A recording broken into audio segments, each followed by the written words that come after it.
Hello, everyone. We have the beautiful Maui as our guest today.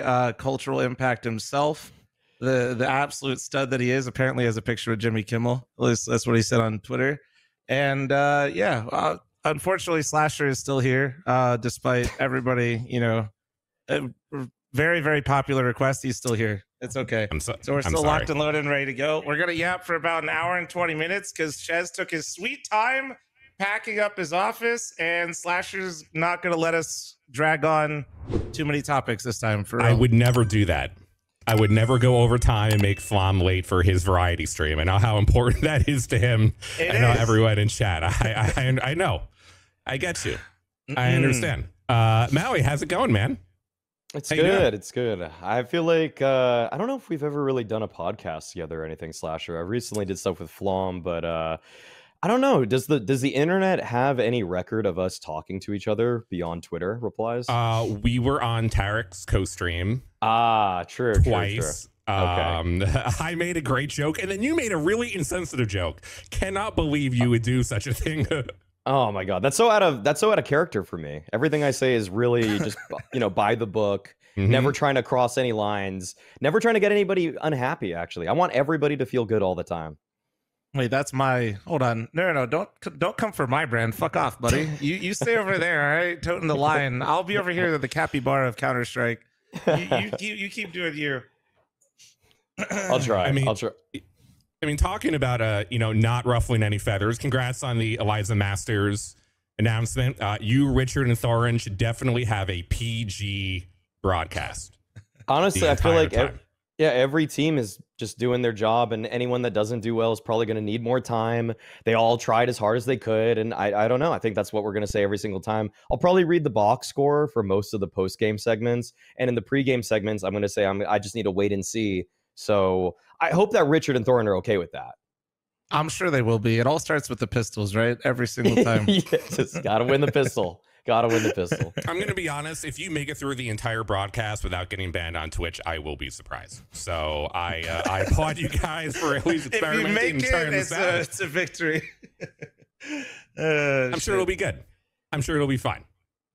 But let's start off with, some breaking news. Brovid has hit the Counter-Strike community.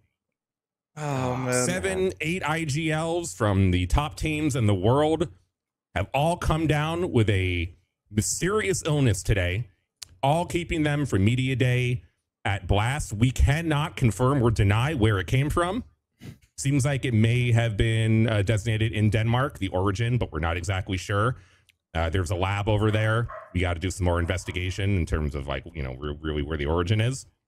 But it seems like Denmark is the location where all this happened, and they did not want to participate. 7 IGLs have also written a extended letter, which you can read on HLTV, to protest Blast's decision to let Astralis have a last-minute sub for cadiaN at the event. It's the least offensive thing Astralis has done. I don't know, man. It's like. Also, the fact that they basically just came out and just reiterated their statement like it was a statement was probably the weakest thing I've seen in a minute. I just wish somebody would just own it. Like, I feel like people would still be upset. Don't get me wrong, but if Blast was just like, you know what? Yeah, we kind of fucked this one. Like it's just like, but we're still gonna have cadiaN there because content. I feel like that would actually play way better than saying, yeah, actually we investigated again, and we still trust Astralis, even though Bro's manager tweeted he's entirely healthy and fine and ready to play. I don't know how you straight face like, yeah, all good, it's fine, we still trust Astralis, they're surely telling us the truth, they never do anything shady. Blast already said this morning they found no reason to not believe them. Okay, are you not going to trust Blast? You don't think they did a thorough investigation into this issue? Can't believe that you would just ignore them like that, Flom. This is such a tough thing to talk about, because obviously, I mean, the disclaimer is I get hired by Blast a lot, so it's tough for me to.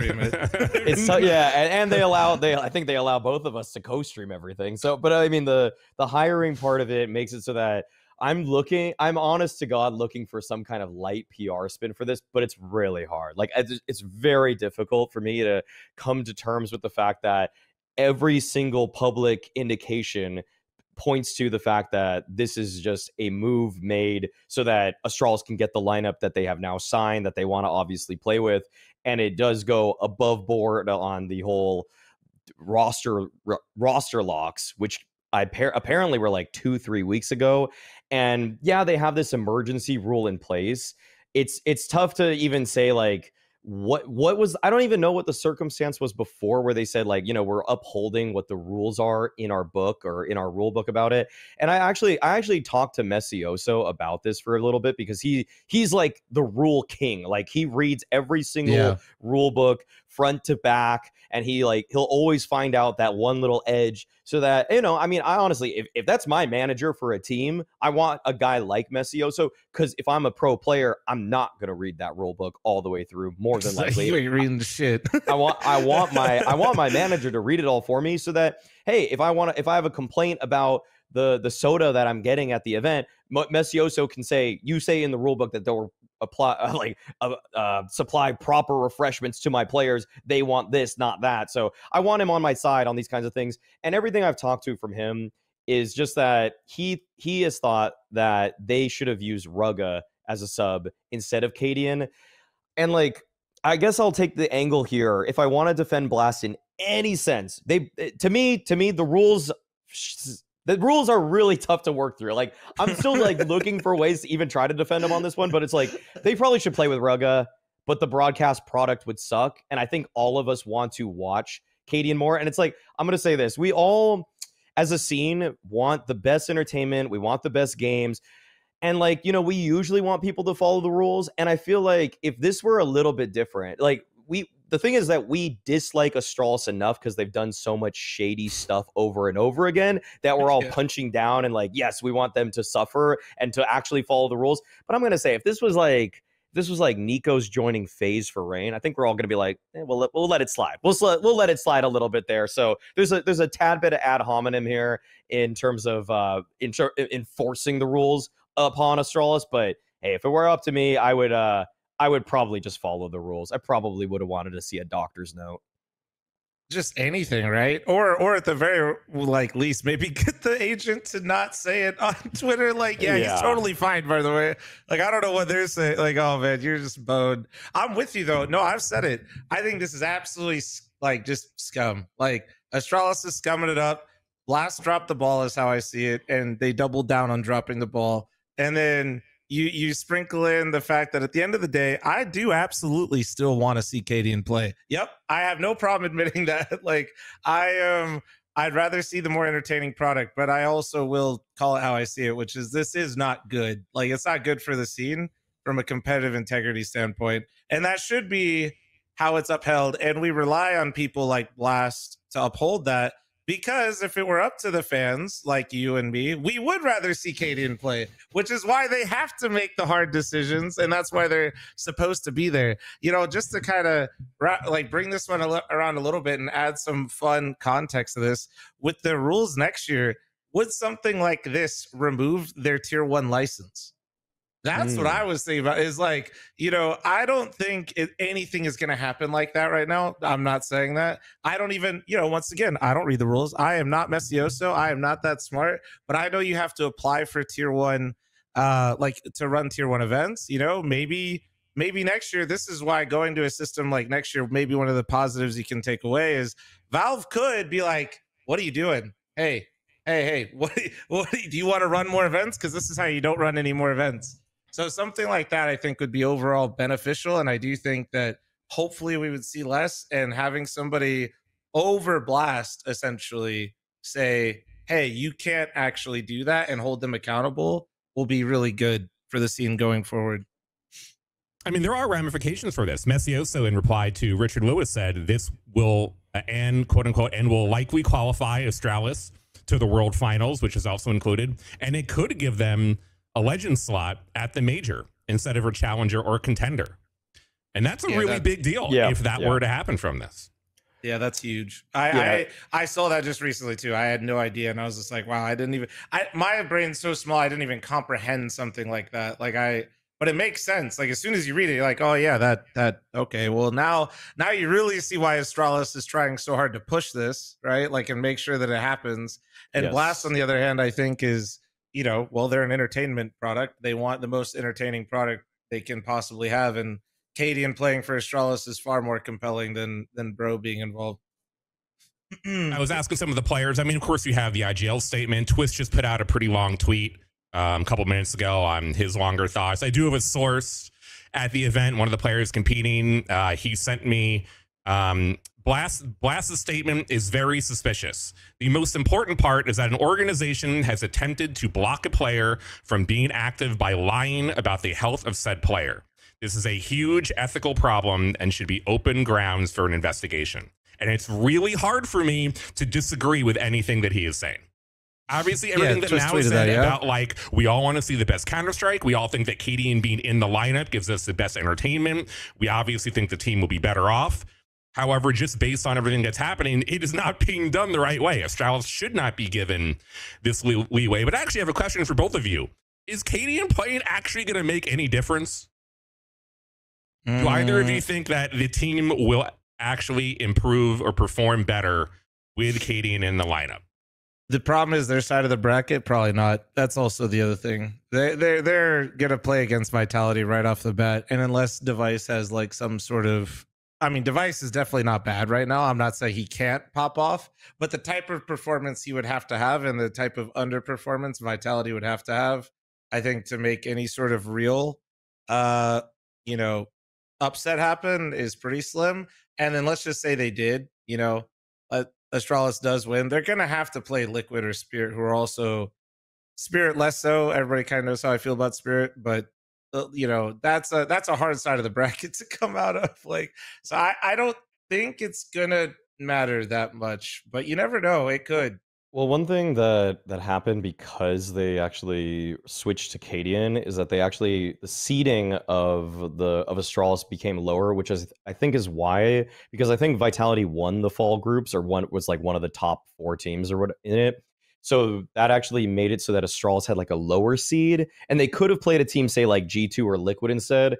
I don't think that under any circumstance, any assembly or constellation of Astralis or Astralis adjacent players would have beaten Vitality. But if they actually via seeding would have played, say, like a Liquid or a G2, there's actually a chance, or even a Spirit in their recent form, and if Donk doesn't get a 1.3 rating. So maybe the seeding would have actually, in fact, this is kind of maybe Astralis shooting themselves in the foot, actually. That might be the result of this, because they would have played this with Bro, and they might have actually played a slightly worse team because they didn't make it through the showdown. They weren't supposed to have the worst seed in this tournament, which they do now, which results in you playing against Vitality. They probably would have played an easier team with Bro, and in fact, they might have actually won their first match, which would have maybe gained them more ranking points, because there's a real chance now that in the Blast Fall Finals, that Astralis just lose both of their games, are out of the tournament immediately, come in last place, and all of these kind of what-if statements about, oh, now that they have cadiaN, they might play better,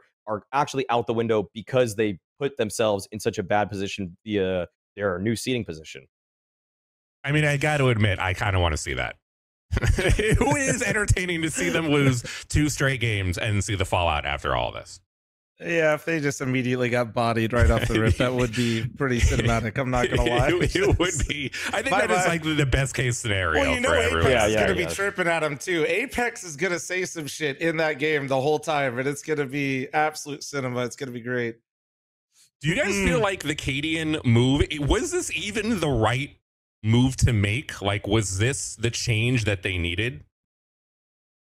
For me, I really would have rather seen Hooksy, honestly. I know that kind of evokes laughter from a lot of the audience, but I feel like Hooksy is, though.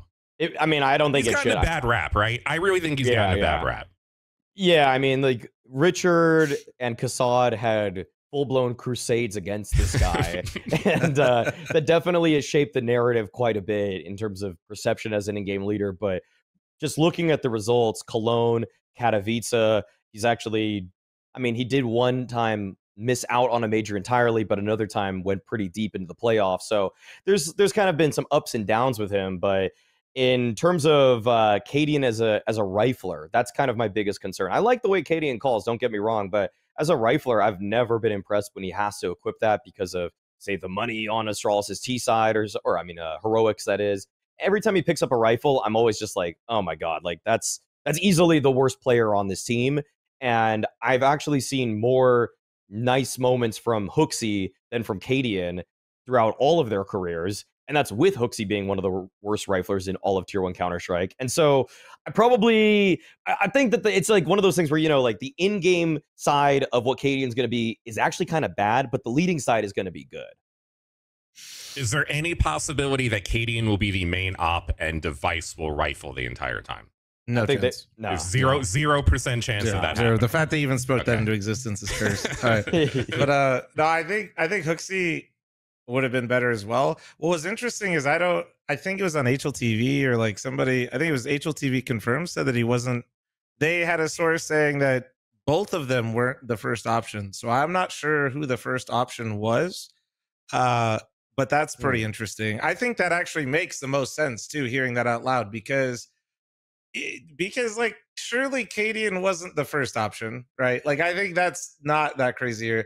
And then logically you're like, well, then where's Hooksy? But I guess if they had their eyes on somebody else altogether, maybe it just kind of deterred things or changed up what their philosophy was and who they wanted to get. I think cadiaN, IGL wise, will be great for them. Stalin and Yabby are sitting there going, man, we were kind of good with cadiaN. Like, you know, somebody had to sit there and just have this like, shit, we were maybe we messed this one up. Maybe we aren't as good as we thought we were, or the types of players we thought we were, and maybe cadiaN had it right all along. And I do think that that's kind of what happened. I think players can be childish. I think a lot of teams, you know, a lot of what happened on Heroic is what happens in other teams, but it's just not as public.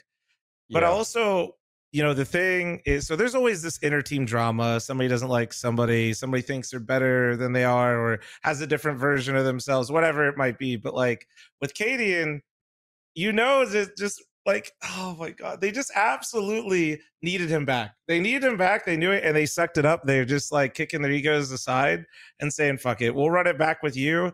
Because there's nothing more that they hate than losing at the end of the day. So I think it makes sense to have them back, because those two specifically have been, I mean, let's just say it how it is. They've been bad. They've been shit for Astralis overall. If you were to compare them, Heroic, Stalin, and Yabby to Astralis, Stalin, and Yabby, it's night and day. It's not even like they don't even look like the same players. The problem is, like Maui said, is cadiaN's rifle. There's not really, I guess the glass half full version of cadiaN rifling is his op was not great in CS2. And I think for cadiaN, this is going to extend his career if he can make it work, because the op IGL role for cadiaN was just not it. It just wasn't working. No. His op was just not, you know, in Go, you could excuse it because he had those one-off rounds. He popped off. He did his thing. He made incredible moments at times. But in 2, we never really had that.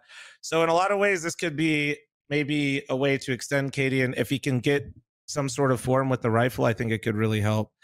Also, man, what does it say about Hooksy? It is possible. Yeah, we don't really know like what it looks like. We know what his rifle looks like when he's IGLing, opping, and then picking up a rifle. But it's completely different when he is literally changing a role. So what he looks like in that role, I don't really know. And I just, to wrap it up, I just wanted to say, man, Astralis would rather play with cadiaN rifling than play with Hooksy, which is insane to me. It is, yeah. I don't know what Hooksy did to somebody, but I don't know. That just seems so crazy to me. And I rate Hooksy pretty decently. Nico didn't win a single damn thing for the 2.5, 3 years he was there at G2 before Hooksy got there. And then they won a few events. Did they win as much as people thought they should? But no. But G2 didn't win anything without him. So what does that say about the rest of the roster without him? And it's not like G2 has a good record of being able to identify good IGLs. You know, that Alexi B guy's doing pretty good, I heard, over at Navi. 8-0 against them as well. So it's not like they do a good job of recognizing when they have a good one. And the one time they finally started winning with one, they got rid of him, and everybody just kind of piled onto him when he was the one thing that changed on the roster along with JKS that brought them success. It was very odd. But anyway, I'll shut up now. I mean, I think that this is one of the rare chances in history where I think of what happened with ENCE, where they kicked Alexi B and they brought in Sunny. They thought, oh, we can all do this ourselves. And I feel like at this point, Stown and Yabby have properly identified that, no, we can't do it without cadiaN. Like, we actually want him back. I feel like ENCE would have wanted this opportunity for themselves, but the team just fell apart. Never really, none of those players are really anywhere at this point. And they all knew that they were propped up probably by the end with 2020 hindsight that maybe that Alexi guy was doing something, and it was us who were actually the pawns in this whole situation. And so I think that this is a strong, it takes a lot of introspection and reflection to be Stown and Yabby here, and not just eventually just keep going down and doubling down and saying, we don't need cadiaN, we don't need cadiaN, we don't need cadiaN. And finally, like, okay, that guy probably was helping me a little bit. And they both admitted this eventually. I'm a little surprised they didn't get HooXi, though, because Yabby played with HooXi too, though, on Copenhagen Flames. And that's where he found the success that he needed in order to even get onto Heroic with cadiaN. So I'm a little bit confused that Yabby didn't throw his name into the ring, or at least vouch for him harder or push for him. I'm not sure. I mean, there's probably a few things that happen behind closed doors in terms of those discussions. But at the end of the day, I do feel like this is something that is just flat out going to make Astralis more competitive from a calling standpoint, because those T sides by the end of it with Device were just like, okay, we're trying to set up Device, but everybody else looks completely lost. And I feel like the CT side was okay on that roster too, but I mean, if you're not activating Stown and Yabby, it's like, why did you make this huge blockbuster signing? And cadiaN seems to be one of the few men on the planet that can do it. Yeah, I think you absolutely crushed it. I'm not all that reasoning. That. Yeah, the reasoning makes sense. So just kind of like, I guess, wrap up this thing. The only other question I have is, with this situation now happening, and there are things happening behind the scenes, I'm hearing. I mean, Blasted put out their public statement, but I feel like with the IGL letter, maybe some things we could see change. With the schedule next year being insane, like, I don't actually understand how Counter-Strike is going to function as an esport in 2025. Could this actually lead to some organizations not going to Blast, which is probably one of the big three right now with PGL and ESL? Is that a possibility? I'm going to be honest with everybody. That is just players and staff puffing their chest out. If it's a big prize pool tournament and it's the only one that's running that week, you are going to it. Like people are acting like, oh, I'm just going to turn it down because there's so many other events. Those separate events are running at different times. Like, unless you want to take a week off and miss out on a potentially like 500K tournament, which is going to help you secure a position at the major, then sure, go for it. You're going to lose money on the fact that you're not going to be at the tournament. You're going to lose money because you're not going to win prize money. You're going to lose money because you might now shoot yourself in the foot on sticker money. That is like kind of the most empty threat that everybody's throwing around right now. That it's like, yep, time to take it to the man and not show up to the tournament. It's like, no, you're going. Like, all you top 10 teams are going. Like, we all know this. We all know it. Yeah, I do agree with Maui, but I would say, hypothetically, if the players weren't just puffing up their chests and the teams genuinely were like, I don't think this would be enough to do it, but let's just say maybe another circumstance occurs and kind of is the catalyst again and stirs things up again. If they actually made the choice not to go, especially the top 10 teams, it would actually not be that detrimental to them, because as long as the other top teams don't go, there aren't going to be enough teams with ELO in that circumstance to be able to take it away from other teams, meaning you could hypothetically maintain your spot by not playing. In fact, we've had a situation where us running a smaller tournament, now it's partly due to the prize pool, but also because the other teams that were in our tournament with the Revival series, M80 skipped, not because they didn't want to play, but because it actually could have potentially jeopardized their spot in the major. So you piss off the teams just a little bit more and you create a circumstance where maybe they don't need to go to your event and other teams are incentivized not to go as well. I don't think any of this will happen, but there are circumstances where teams could benefit and possibly actually yeah, screw over whoever they wanted if they didn't like what a tournament organizer was doing. Also, on top of that, if somebody was doing something like this, I don't think the players would have to. Ideally, it would actually be Valve. Ideally, Valve would step in and be like, so you applied for this tier 1 license thing again. So you want to keep that, or do you want to keep fucking around? Right. Yeah, like that's, and that to me seems like the most likely scenario. The players will have more power if they actually put their money where their mouth is. I don't think that would really happen in terms of skipping events, but I could see Big Daddy Valve actually saying, what the hell is going on here? What are you doing? Fix it. That's the most valid criticism for, or the most likely punishment for Val or for Blast here, is that it's just going to be Valve with like a warning. I would say I'm pretty sure they're going to be like, you can't break rules, or you can't have a rule book that's this opaque or this open to interpretation. It needs to be more set in stone. And that's the thing. I'm like, okay, I mean, I'm pretty transparent. Again, I'm trying to be as transparent as possible. Like, I'm getting hired by Blast on certain things, and so I'm not like gonna just make up a PR defense for them necessarily. But I'm also saying like they left the rule book open enough for themselves to have these kinds of circumstances. And did they break their own rule book? I'm not even necessarily sure they did, but they left the lines so blurred that they were able to cross them without anybody knowing the better. Maui was paid off. Or without any ability to actually do anything about it. Yeah. Maui got paid off. That's all I heard in the last 60 seconds. Let Maui cook. We need him back on the desk. Shut up, Slasher. we get it. I guess we'll see in the future. I think Flam's analysis probably pretty correct. Valve may do something we won't know because Valve doesn't talk at all. That kind of strike or anything. Actually, we're not even going to talk about the state of the game on this show because that seems like the most toxic. Nothing to talk about. Nothing's toxic discourse discussion possible. What update are we going to talk about? All right, I'll wait. The new deadlock update. Yes, the new deadlock update. 5 pages of patch notes. 1 sentence for Counter-Strike. So yes. Simple has hinted his return today. Maybe we're getting Coaching Win Simple Part 2. Oh God! Sponsored by Blast. I don't know. Maybe that's where we're going with this. Obviously he's probably hinting at actually coming back and returning to professional play. Where do you two feel like he is going to land in the most likely scenario? Is it going to be an option like Falcons, who seem to have an infinite amount of money to just throw at superstars like Nico and or Simple? Is Navi a realistic possibility? And is there real concern about him not being able to get to his even close to former peak with how much time has passed? Or is it going to be a Jordan situation where it's not going to matter? Give him a couple months back into the rotation, he'll be back into the top 3 player in the world spot.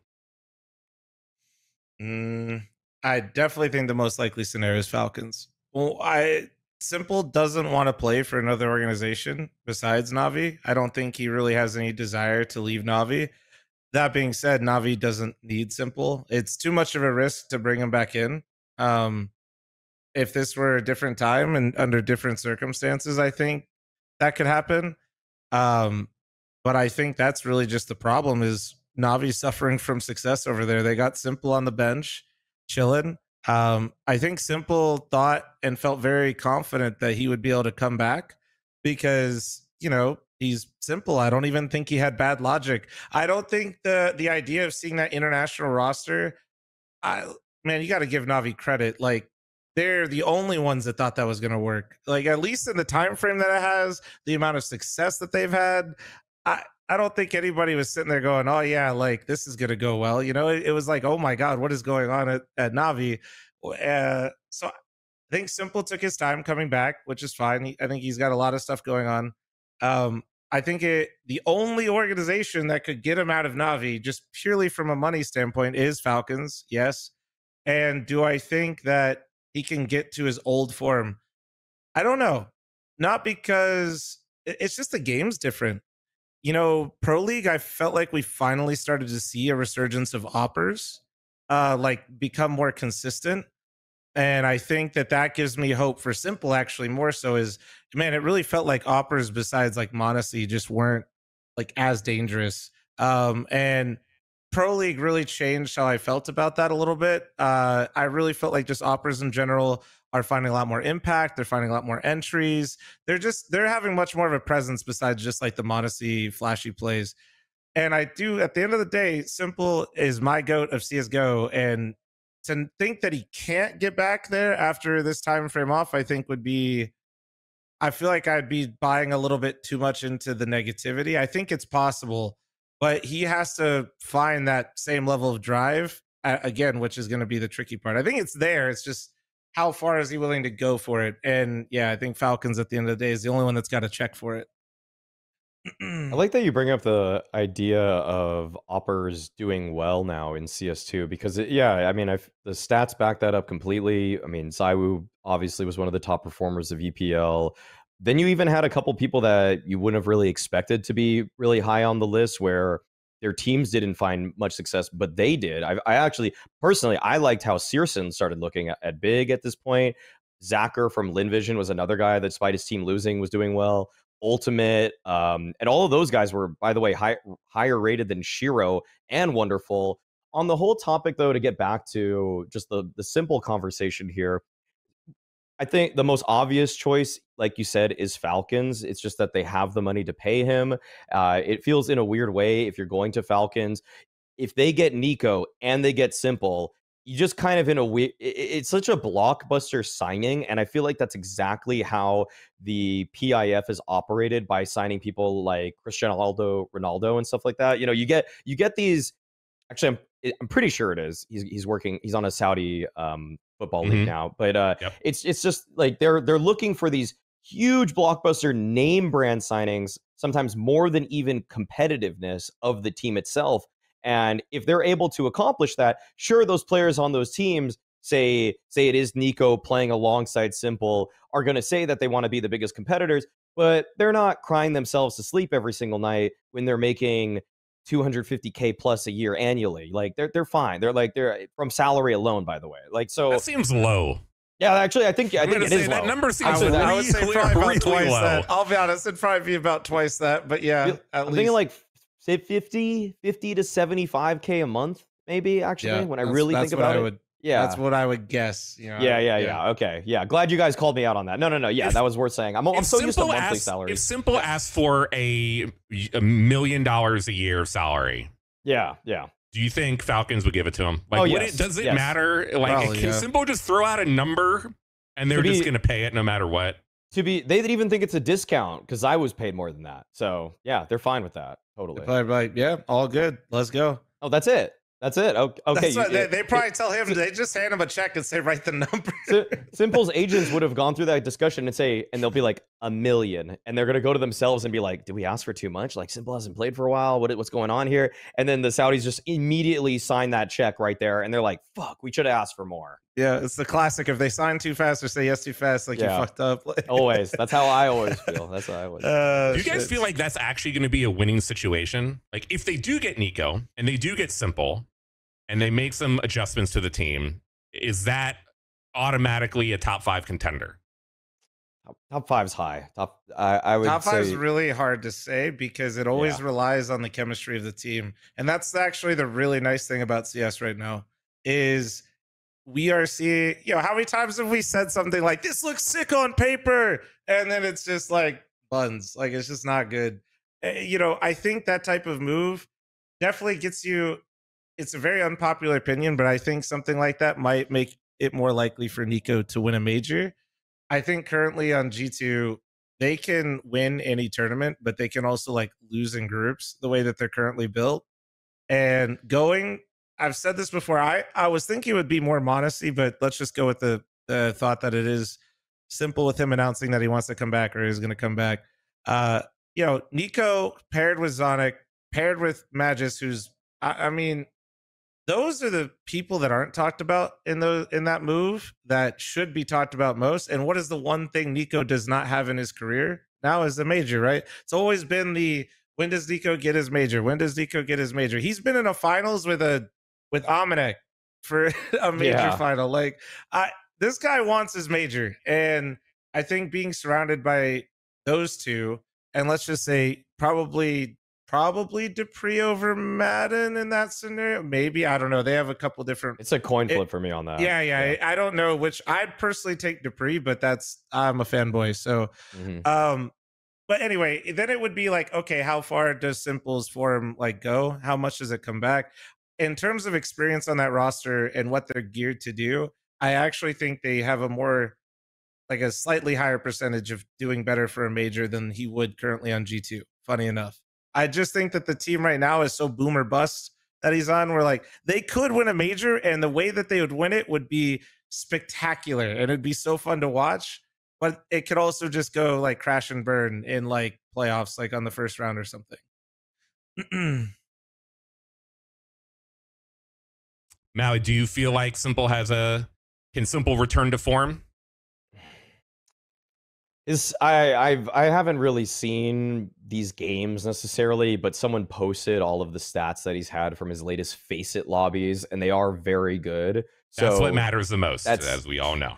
That's reassuring, I guess. I mean, that's how some of these orgs scout talent, apparently. So, I mean, I think that somebody of Simple's level is always going to have a hard time recapturing the energy that he brought to become the world #1 and GOAT of CSGO.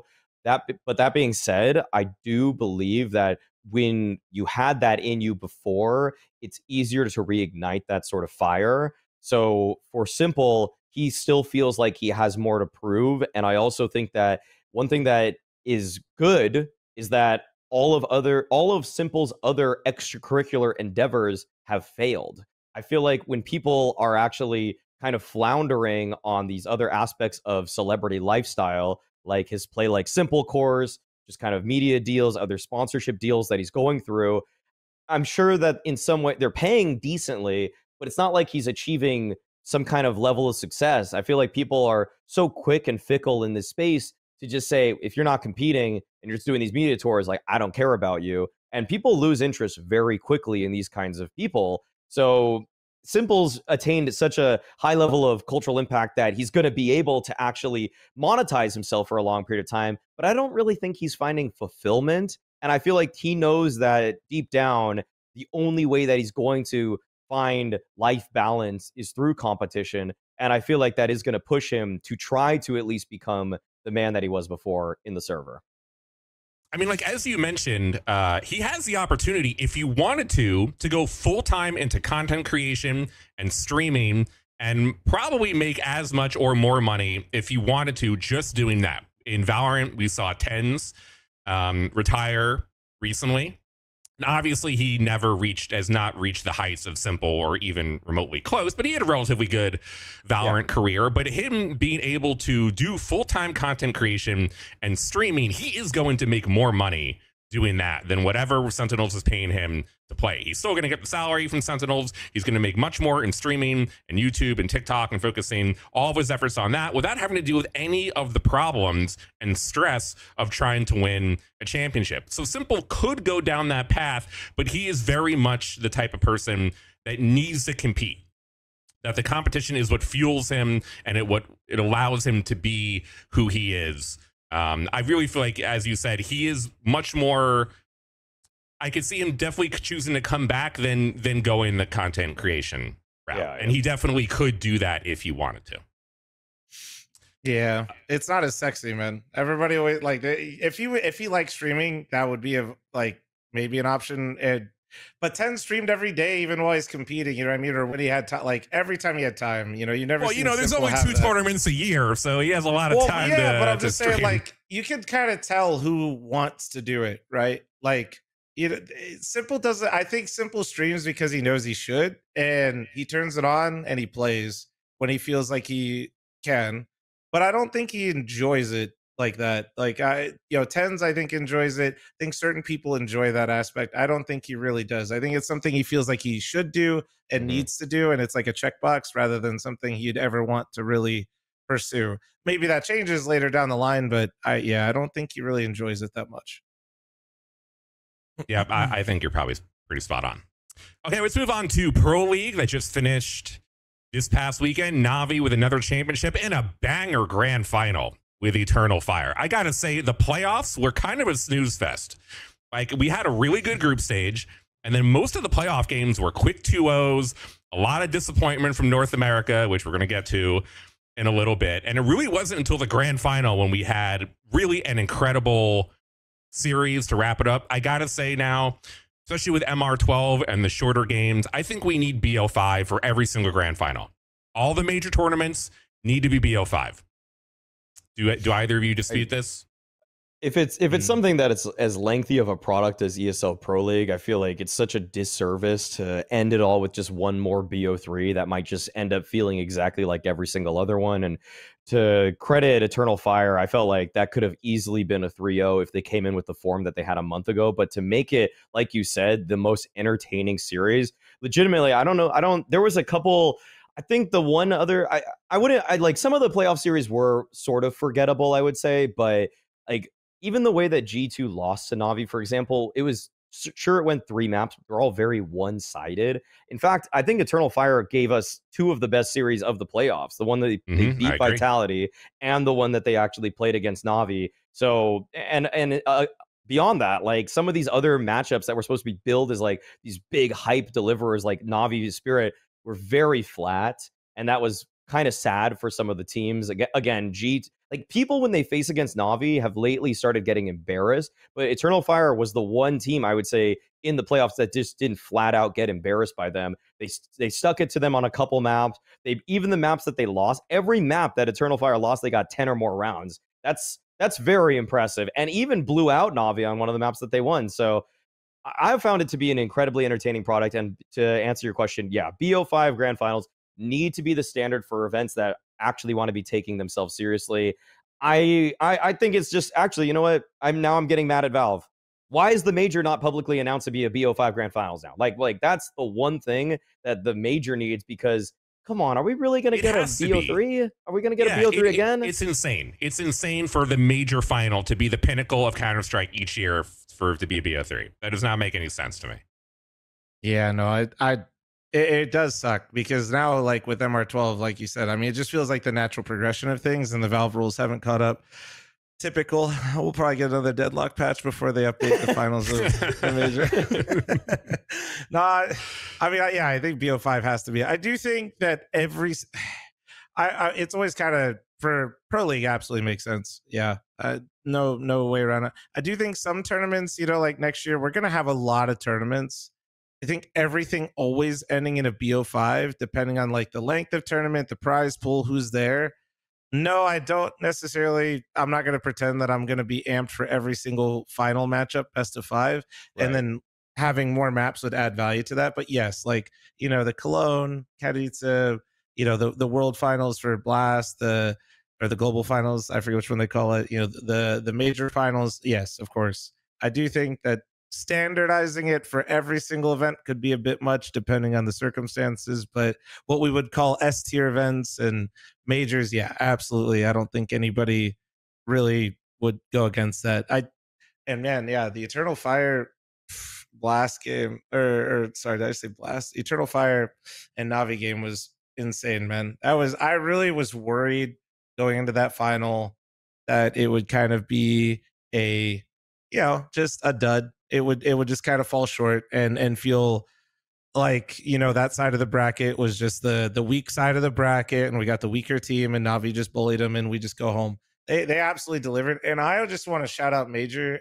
That veto was a thing of beauty.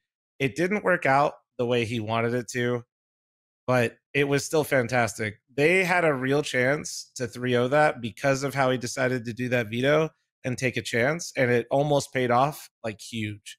Like it was such a nice gamble. Even the Navi players admitted they really didn't think they would do that. I want to give even more credit to him, because the veto was great. It was a great game. Everybody showed up like the way you'd want them to. I think overall as EPL, I love the product as a co-streamer, because I think the casters and just so much of the talent in CS really is so good that it's just a great time. It feels like Summit for a little while. So I am going to miss Pro League. I do think the format is long on the. It's kind of like the I like what it is, but also I acknowledge that 3 weeks for a tournament and what previously used to be 5 might be too long. So it's gonna be kind of weird seeing it next season not probably exist at all or in that current stage. But best of 5s, yes, across the board. Best final or like best matchup for sure for me was Eternal Fire Navi. I think maybe segueing you a little bit. I actually was pretty impressed with some of the NA teams from this. Surprisingly, I'm always trying to be glass half full, but it's been hard to lately. And Maui, I'm surprised you didn't mention it, but you didn't like the 100-round game from M80 Fnatic? Really? Oh my God. Were you co-streaming that with me? Were you doing it? Yeah, I was co-streaming that one. Dude. That was incredible. Physically exhausted after that. I thought it was over, and then my man Backsite just absolutely optim on plat, keeps them alive.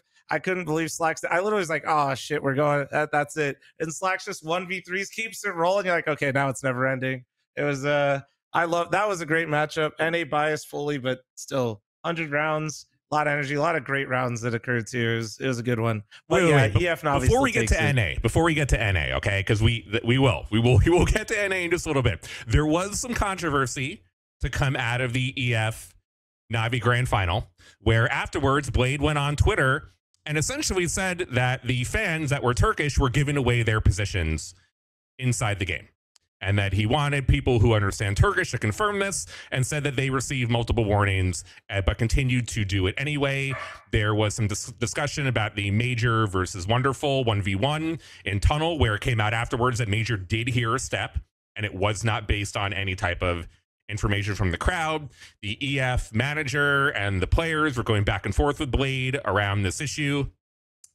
I can't, just from me watching the game, obviously I'm not there and I'm not the players. It did not seem like the fans were affecting the match itself. Blade seems to disagree pretty heavily. What do you two feel happened? Do you feel like the fans actually influenced the series at all? I talked to JL on my stream yesterday, actually, and I'll be uploading that to YouTube today. Because I talked to him about like what he could hear, and what's kind of annoying about the conversation is that Blade goes hard in one direction, saying that the Turkish fans were saying stuff, they were calling out positions. Blade said that other Turkish-speaking people confirmed to him that they were shouting out positions. And so that's as close as evidence is going to get for me, because I can't speak Turkish. I'm not going to go back in the VOD and be like, try to use an AI translator or anything like that. But I do believe that Blade's not saying that stuff for no reason. And then Madger says that, no, we couldn't hear them. But then I talked to JL, and JL says, no, you could definitely hear them. Making them out is a completely different story. Like, you could definitely hear when people are like, oh, like when people are like making...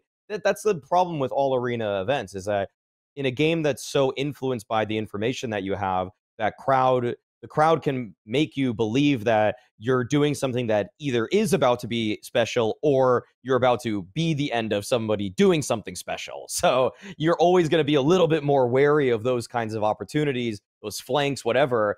And I don't think that necessarily Madger is lying, saying that he couldn't. I don't think he could hear what they're saying, because those noise canceling headphones are pretty serious business. Like, I've used them before for a show match in DC, actually, at the Blast Spring Finals, and I can't hear anything. Like, I could hear the crowd getting loud. Like, I could hear them chanting sometimes. I could hear them, like Darth Mike was like doing something, we're getting them going or whatever, and I could hear them through the headphones. I can't make out a single word they're saying, though. So, and I was pretty darn close to them, and we didn't have soundproof booths or anything like that. It's not like you're gonna be able to like pinpoint one guy in the crowd and said, they're flanking you B, you need to turn around in 5 seconds. It's like, no, that's not. It's just a loud noise that makes you maybe turn your mouse or like do a 180 here and there.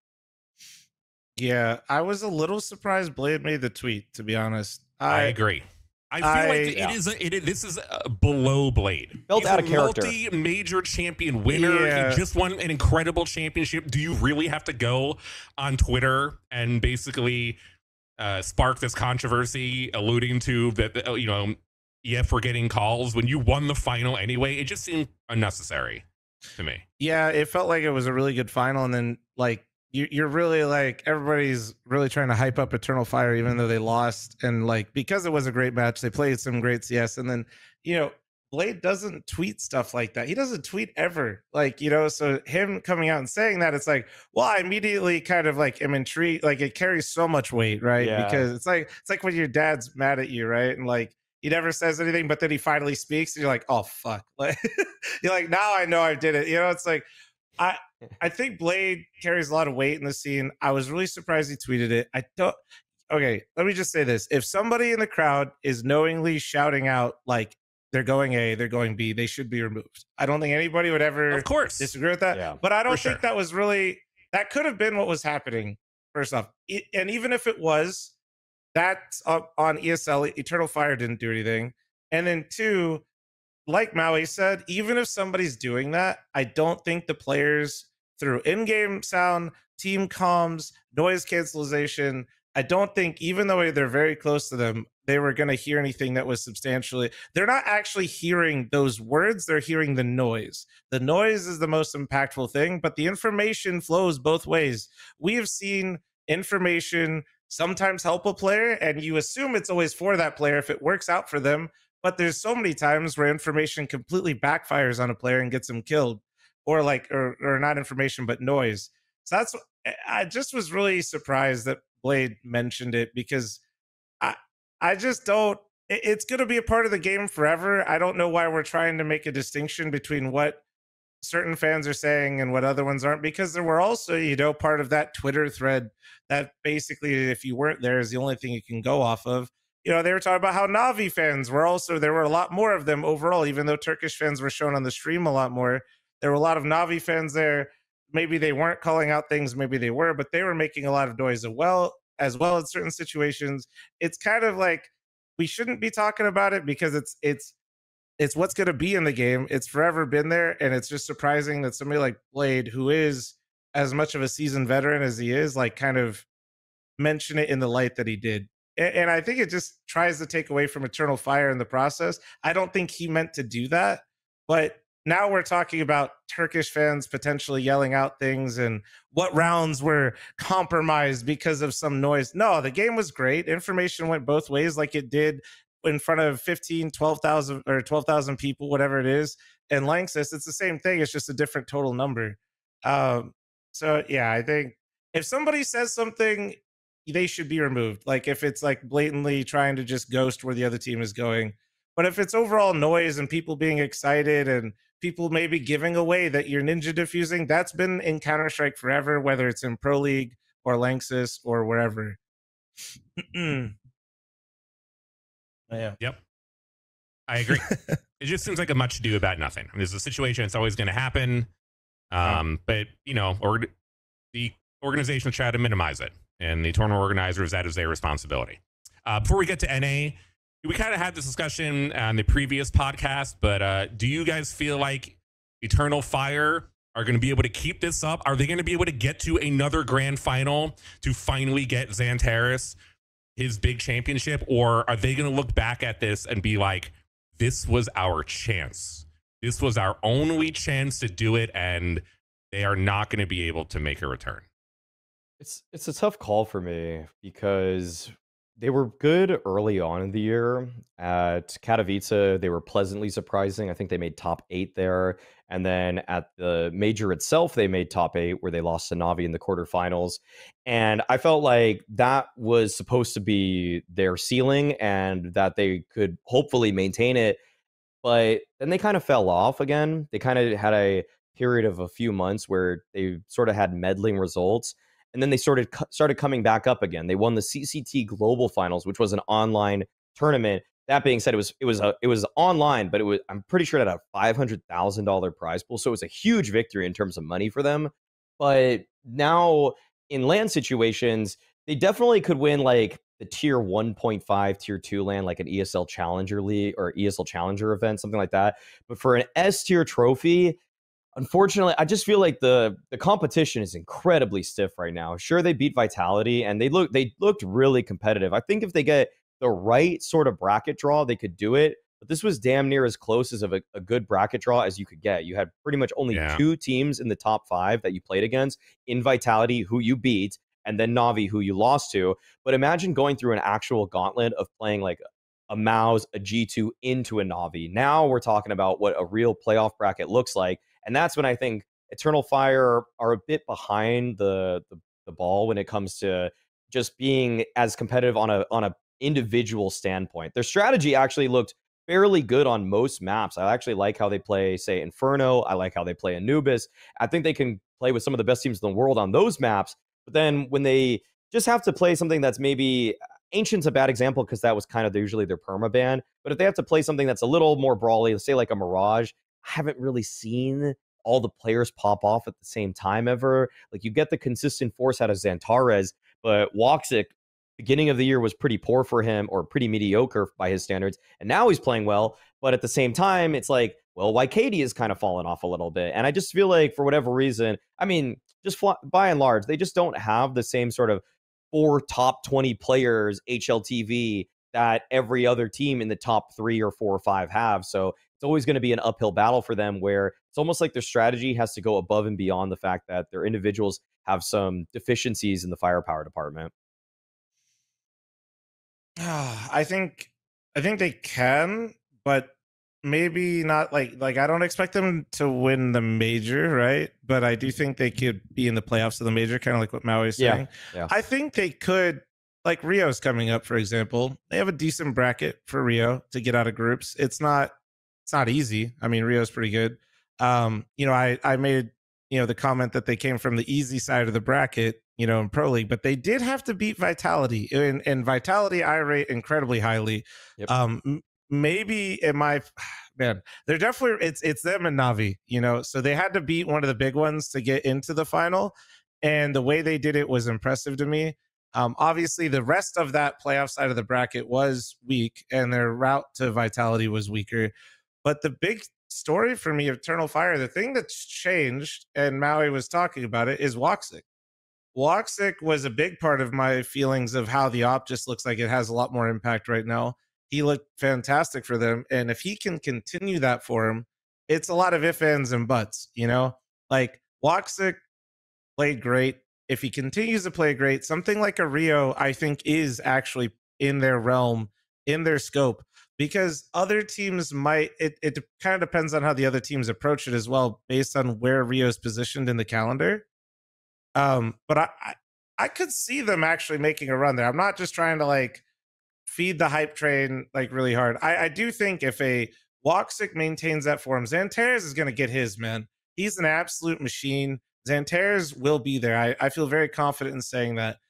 But Woxic looked great at Pro League. If he maintains that and Wicadia can just come up a little bit, back to where he was, I don't think there's a reason to say that they're not at least gunning for it in the semifinal.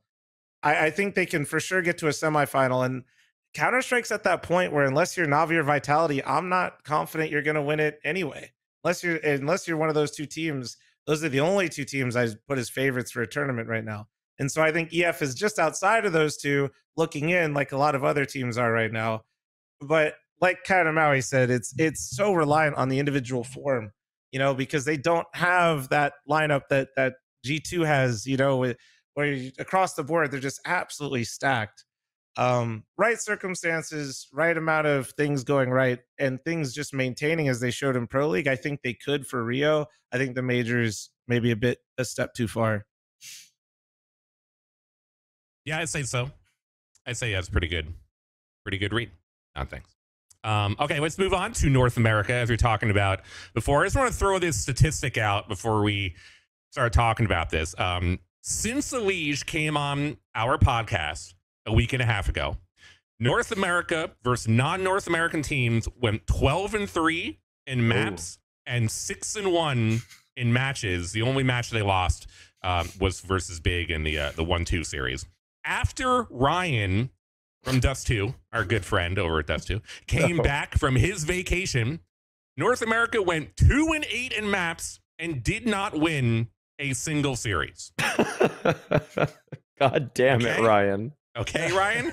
So if anyone wants to put the blame on what happened in North America in the playoffs, everyone direct their attention to Ryan at Dust2 on Twitter. Let him know that I sent you to put that out there. But he overall, also, I've heard he also gives out Valorant gun buddies. Yes, he does. Yes, he does. You're right. Thank you, Maui, for reminding me. He does give out Valorant gun buddies. I know everyone in chat is a longtime Valorant player here, all you 12-year-olds. You can get your gun buddy from Ryan. Just DM him. He loves that. He really does. So Complexity, M80, and Liquid all had a really good run in groups. They all kind of had a lackluster performance in playoffs. Are you guys impressed with how North America had played, or did the end result in the playoffs make you think it was a lackluster ending? Are you coming out of this feeling good, or are you back to Funny enough, to me, Liquid was the most disappointing North American team there, which is so weird to say. Now that's, the caveat is that they were disappointing because of my expectations, right? Like, not because I thought that they were the worst team there. The way that Liquid went out was, I just felt like they had so much momentum, man. So many good things going for them. They got their ass kicked. I know. It was straight up. It was just, yes, it was 2-1 series, but anybody that watched that game was just like, oh, like, oh, damn. Like, all right, well, I guess we're just going to have to wait and see. Like Maui, loves to bring up on the desk. That's his favorite thing. We just got to wait and see, I guess, if Liquid's going to play better in the next event, because I don't know what the hell happened. I think there's no denying that Complexity, while they did lose, they beat a team that they beat two teams they literally just never beat. They beat Maus twice, and they beat FaZe in the playoffs.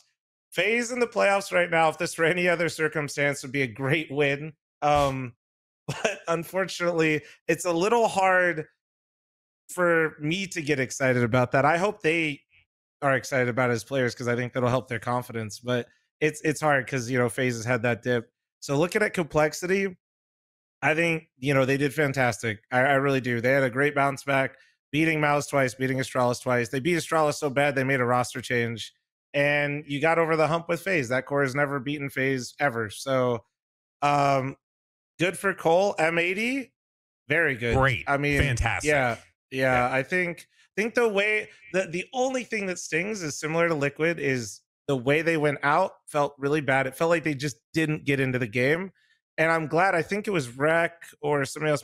Their pistols were awful. They basically spotted 5-0 every single half, and they would slowly start to win some rounds later. But it just kind of felt like we never really got to see M80 play in playoffs. But that's how MR12 is, man. That's on them at the end of the day. But it was kind of a shitty feeling. Otherwise, though, great showing. I mean, Lake for this early on is looking quite promising. Looks like he gives a lot of energy to the team. Wildcard pushed Spirit to the point where Donk had to get the most kills in regulation to beat them by one fucking round. I mean, it's hard not to, and I would say JBA specifically had a rough showing at the start, but overall, like, as they kept playing, although they didn't get any wins, JBA specifically is who I was like most curious about.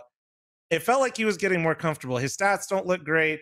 Nothing looked like great for him. But if you were watching the games, he seemed to be making more proactive moves. He was taking risks towards the end of it. There was some good things to take away for him, which he is the most important piece for Wildcard for me, because I kind of know what the other players are bringing. So across the board, I think it was good. I think surprisingly, the way that Liquid went out was I just wasn't expecting that. And I was really disappointed. I really thought that game was going to bring a lot more.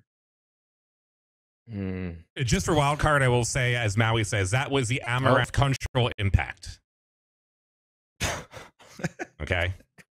Absolutely. Wild card going forward, going to be great. Amaranth God. Cultural Impact cannot be ignored. Oh my God. That's how everybody. That's the sad part about how everybody knows Wildcard now, I guess, because they actually look okay. Like, I feel like they're a team that could make it. I would give them above a 30% chance to make it to the major, which that seems low. That seems high. But to me. Okay, good. I'm glad you say it seems high. I'm glad you say that, because some people are going to be like, what? That's it, 30%. But it's like, no, a little bit above that. And for a team that's basically competing in Tier 2 North America all the time, that's pretty good, okay? So if I want to go through all of them one by one, yeah. wild card right now, probably a team that I find the most exciting because of Jaba's potential. I agree with Flom that this is probably land jitters in the first matches, but then as he goes on through it, he's just recognizing it's to me kind of like limit testing in the wrong direction, kind of like starting too passive instead of starting too aggressive. I usually like if people do too much in the beginning and then reel themselves in, but that's just kind of the person and player that Jaba's been, where he would rather resort towards just like playing back on his heels, seeing if he can get a multi-kill, as opposed to making the proactive play, which is what makes him a special player. So hopefully he just does a little bit more of that, frees himself up, loosens up next time that he's in a big LAN, because I think the RMR probably will be his next big LAN. I'm not sure if Wildcard actually qualified to anything else. They might have like an ESL Challenger level event, but I'm not sure. Either way, it'll be fun to keep my eye on them moving forward. And I do think that the Swedish additions to the team has made this team a cut above now the other teams that were sort of battling over in the tier 2 NA space. So beyond that, who else? M80, I feel like, wow. Like, I actually, sure, their run didn't beat any team other than Complexity that's in the, say, like, top 10 or anything, but to beat Fnatic, to beat Imperial, which are teams that have shown this year to be to have a little bit of potential, is, to me, a great sign. I think that right now, M80 somehow, despite losing Malbs, actually might look better as a team. And I feel like that's not necessarily that Malbs was holding them back as a team. I think that it's more of a sign that the other players on M80 are just becoming better in their own right. I think that Rec has taken a big step up for me, whereas before I kind of threw it as a sneaky little diss to like the scouting of Liquid. When they got Skulls, I was kind of like, really? Are they really getting him? If you wanted someone that's kind of at that level, Rec's kind of at that level. And I never really thought that Skulls was like by and far and away so much better than someone like Rec, and you could have had no communication problems. And I want to say by the end of the tournament, Rec as an individual, 1.1 rating for Rec by the end of this tournament. Like, he's improving as an individual, and that's something I really like to see. As an anchor. Like, yes, as an anchor, lurker, kind of like bad roles. Like on Anubis, he's throwing those flashes through window for them as they're running through camera to try to split that A bomb site. So they always know where he is. Like, it's not like he gets to be a sneaky anchor like Romps and just play selfishly. He's like, no, he's throwing nades and he's having to do it. And he's putting up pretty good numbers while he's doing it. And his team is making it to the playoffs. So I'm high on him. I've liked Slacks too. I thought there was definitely a period in time where people were saying that Slacks was the best German opper. By this tournament, Searson's kind of caught up again. Searson's kind of reaching that like low pressure merchant, which he's always been pretty good at. And Slacks, on the other hand, is just like maintaining the course there. He's been pretty good. Overall, I'm really liking what I'm seeing from M80. I would say the chance they make it to the major is just barely north of 50% through the Americas RMR. Complexity, on the other hand, man, this is I just like this team ages me like no other. I honestly, every single time I watch them, I feel like I'm losing life expectancy. It's like, guys, I'm eating salads to try to make up for the fact that I'm watching you guys play. Like, I can't eat junk food and do it. Like, I can't have two vices in the same day. And if I were vaping or something like that too, on top of that, I'd probably already be dead. My heart rate would be way too high. My blood pressure would be fucked up. I'm eating enough eggs every day. My cholesterol's already high. Like, there's so many things that I can take. Okay. And complexity is absolutely one of them. And I can no longer keep watching this team with any sort of like emotional attachment, which is why at one point in this tournament, I said, I'm jumping ship. I'm joining the M80 bandwagon, because at least with this team, they're either going to overperform or I don't even have that high of expectations. Whereas too many times now, Complexity have teased me that they can be a top 7 team in the world. But in reality, it's like, no, you could actually lose to the 20th best team in the world on any given day. It's not even like jet lag. It's not even like, oh, we're not prepped or anything like that. It could be the third match in a tournament where you've already beaten good teams, and then suddenly another team that's fluked their way to this position in the tournament, you'll find yourself losing to because you can't win a 4-on-2 post plant where you're in good positions and should be trading off of each other. So I'm getting pissed off even talking about this team at this point. And I have something to add to that. So I had a meeting with Jason on that day, and Jason starts the call. He goes, was, why didn't we play Nuke? Wow. That's the first thing I hear on the phone. Why didn't we play Nuke? Why are we playing Dust 2 versus the Germans? I was like, I don't know, man. I don't have, it's your team. You figure it out. So I just wanted, you can continue on. But yeah, I don't think it's just you and me. I think Jason feels that way too. It's just Nuke on the phone. It's too much. It's honestly too much. I can't stomach these complexity games. Like, I've been pretty blessed with some of the sports teams that I followed throughout my life, but I know people talk about, like, I don't know, being a Cowboys fan. I don't want to hear anything from you, Warriors fan. Yeah, exactly. I've been blessed. I don't want to hear anything from you. I've been exceedingly blessed with some of the teams that I've picked. The Niners have given me some trouble lately, but I mean, overall, I haven't had the same sort of level of disappointment, but I think I'm starting to feel that finally in my life with complexity. Final team, Liquid for the North American side. I think, unfortunately, with this team, there's a lot of firepower. I'm super high on Ultimate. I'm still very high on NAF. I think Twist, even despite the fact that he's in-game leading, can still perform very well. I do think I'm starting to see the ceiling in their calling. Sure, the team is still on the newer side, but their Nuke T sides are just some of the worst offenses I see in Tier 1 Counter-Strike at this point. Across the two maps that they played against G2 and Vitality, they played 18 T-side rounds. You guys want to guess how many T-side rounds they won versus those two teams of 18?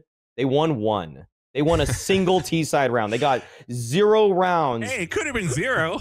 I mean, it's close to it. They got 0 against Vitality on the T side, and they got 1 out of 12 against G2 on their T side. So I think we're unfortunately starting to see the little bit of honeymoon ending for this team's T side. And also, even on their map pick of Inferno in their quarterfinal matchup against G2, they got 3 rounds. They picked Inferno. They got 3 T side rounds in their first half. They had 12 rounds to play with, and they got 3. Like, I'm starting to see the flaws in Twist's calling. I just feel like it's the openers are actually quite good in meta. I just think in the mid round, sometimes he kind of falls into maybe overcooking or maybe doing something that's just a little too obvious. I feel like he needs to find how he wants to route himself and his team in a mid-round situation. But I will say on top of that, it doesn't really help that Yukindar's form also, and I saved him for last intentionally, has still not really been that boost that we wanted once we took him off the in-game leader role. And he needs to find a way to play himself back into shape, because at this point, like, I feel like everybody else is sort of doing their job.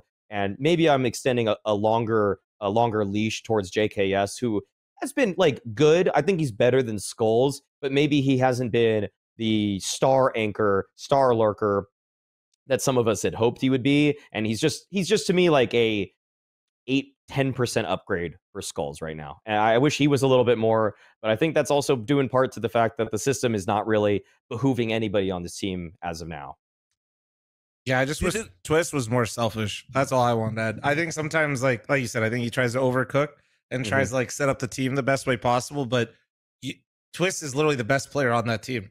Yeah, like, he is. So it'd be nice if sometimes, fuck it, dude, like, you would call your own number before if Kerrigan were here. So maybe call your own number for yourself a couple times and see what you can do for the team. But anyway, go ahead, Slasher. I gotta say, I'm feeling pretty optimistic.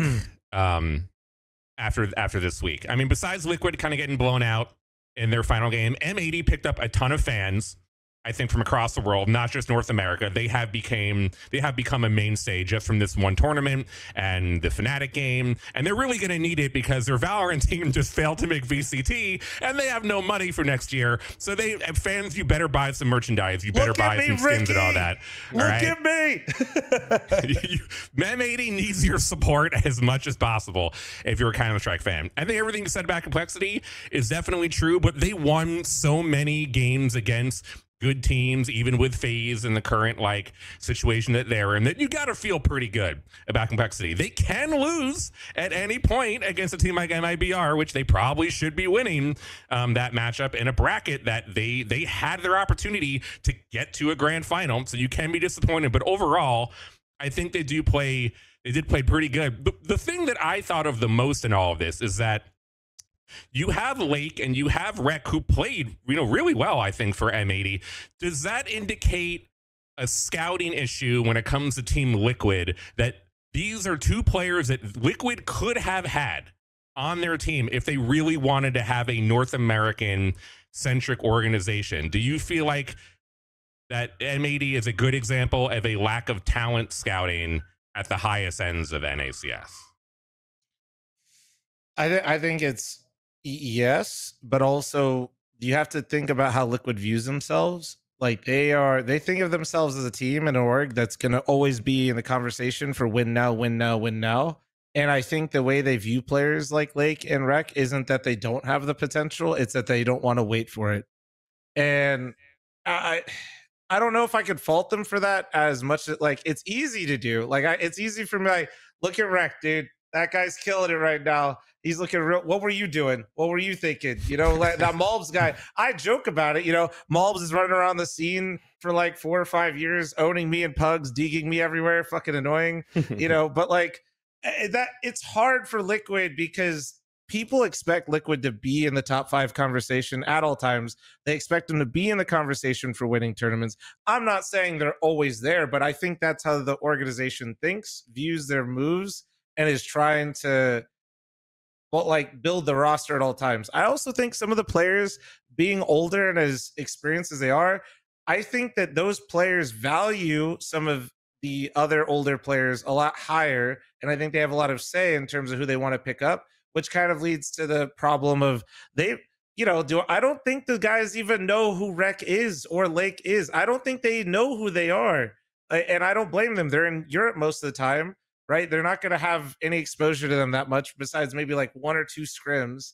And if you don't get shit on by them, they're not going to grab your attention. So as much as I like to take jabs at Liquid, and I think it's easy to do when it comes to scouting, I also, to be on their side a little bit, I just think it's a really tough position to be in if you're always, at least in your viewpoint, trying to build to win now. If you're in win now mode, picking a player like Rec or Lake is not something you want to do. Not because you don't think they're good, you just don't want to wait to find out.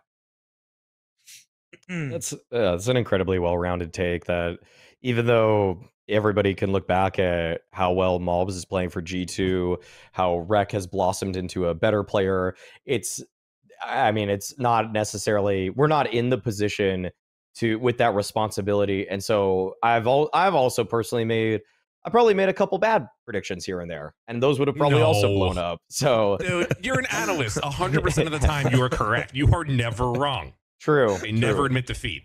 Exactly.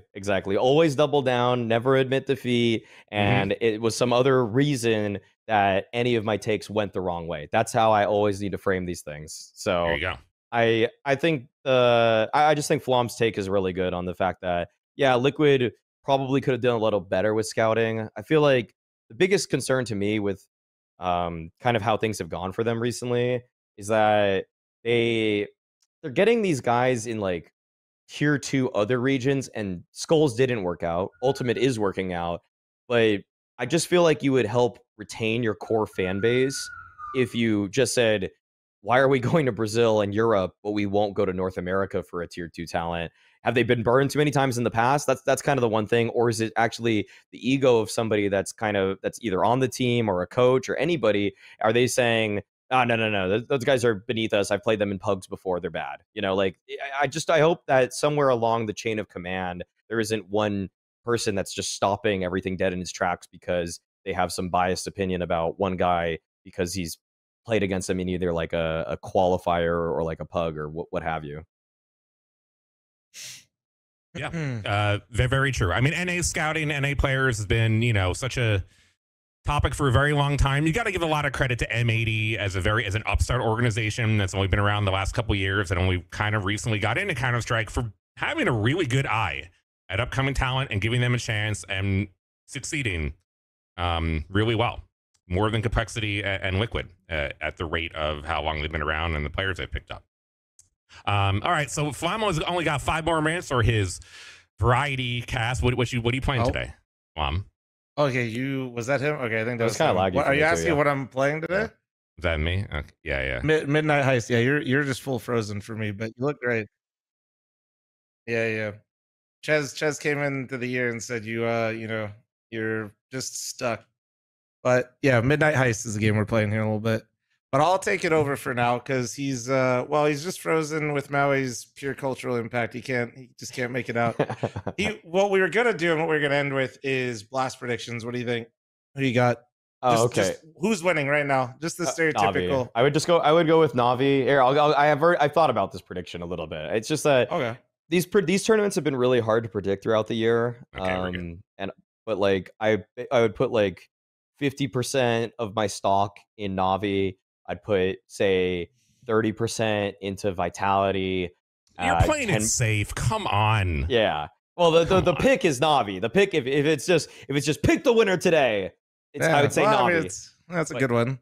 But it's like I'm the bookmaker in my own head. That's how I frame a lot of the analysis I have. So it's just best odds Navi, second best odds Vitality, third would probably be Spirit or G2, pretty equal for them, third and fourth, and then everybody else is pretty far behind that. Liquid probably fifth, I guess, or maybe FaZe. FaZe and Liquid are on a lower tier. They're like in the C tier. Yeah, I hate that you did the percentages because I'd probably give Vitality a bigger shot than what you did. But yeah, what I do think is cool. And so I'll just take Vitality just to be, contrarian here. I totally picked something different. Look at me go. I totally didn't pick a favorite, I'm fucking kidding. But I think what's cool about this, despite all of the stuff that's going on, they are on opposite sides of the bracket, which could lead to a incredible final if, everything goes the way it's supposed to. So that is what I'm looking most forward to, is that if everything plays out the way that it should, and what we've seen in previous events, we could really build up into a fantastic last fall final with where they position the teams. You two are so disappointed. At North America Counter-Strike's finest on this podcast, and I have to be the one to pick Liquid to win it all. Okay, Donk is going to be nothing in the bracket stage. Okay, they're going to just run over Donk. He's going to get dinked. That'll be fine, and they're going to come up against Ziwu in the upper bracket final. And as we saw what happened with Apex last week, maybe he'll just forget how to play Counter-Strike again in the upper final. And then Liquid has a great shot to win the tournament. We're supposed to get him on here, man. Don't flame Apex. All right, he's not going to actually listen to the podcast. All right, no one sent him the link to the podcast. And by the way, it was not his fault last week. Everything was my man likes to listen coach. to podcasts in the mornings. I've seen him, dude. When he's not talking with the Vitality peeps, he's got the headphones in. I know he's listening to our his podcast decisions specifically. in that series last week were not his. Okay, he was being mind controlled.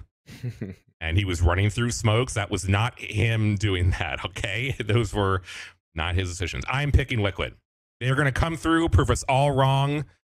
North America will be on top again, even though they are not a North American team anymore. Kind of. I'm still going to. It's okay. We don't believe you, Slasher. It's okay. I know nobody does. All right. Did we get through all your points? We did. Perfect. So I am going to go play Variety and be really cool. Maui, thank you very much for hopping on, man. It was a blast. I'm glad you shot the shit with us. Slasher, I still hate you. I'm going to get on out of here, though. And Chez, you can send us all off, and I'll see you later. Bye, y'all.